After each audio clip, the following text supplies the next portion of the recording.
To knowingly and intentionally walk into a world where you are not wanted is very, for a 12, 13-year-old kid, it's almost surreal. Greg Hannibal grew up in Kinston, North Carolina during a time where he wasn't accepted, solely because of the color of his skin. There were problems with civil rights and human rights across the nation, and North Carolina was no stranger to them, nor was Lenoir County, and nor was Kinston.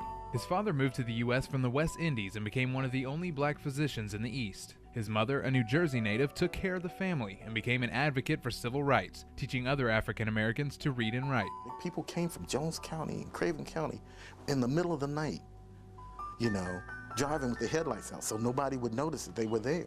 Hannibal says from as far back as he can remember, life wasn't easy. Over the course of time, we had 3 crosses burned in our yard, death threats constantly.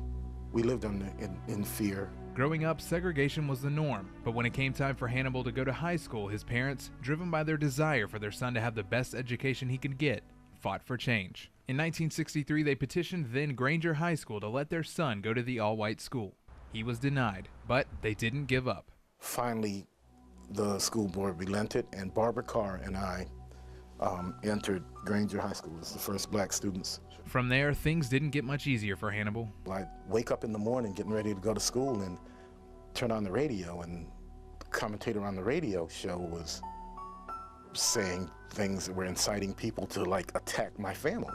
From his walk to school, you get the people that would drive past and splash you, with their cars or stuff, or you'd walk past somebody's yard, they'd sick their dogs on you. To the classroom. For the 3 years that I was there were teachers that never said a word to me. Teachers that would never look me in the eye. Teachers that would never call on me if I raised my hand in class. Hannibal wanted out. I'm probably the only kid that you will ever know that begged his family to please send him to military school. But he stuck to it, and 3 years later, he graduated, paving the way for more and more black students to join the school each year. Today, Hannibal is the executive director of the Small Business Center for Lenoir Community College. His father was inducted into the Lenoir Memorial Hospital Wall of Honor, and the Hannibal Building in downtown Kinston is named in his mother's honor. His bravery and determination helped change a society scarred by segregation, and now he continues in his parents' footsteps, helping the people in his community. And I wouldn't wish some of the stuff that I went through on anybody's child.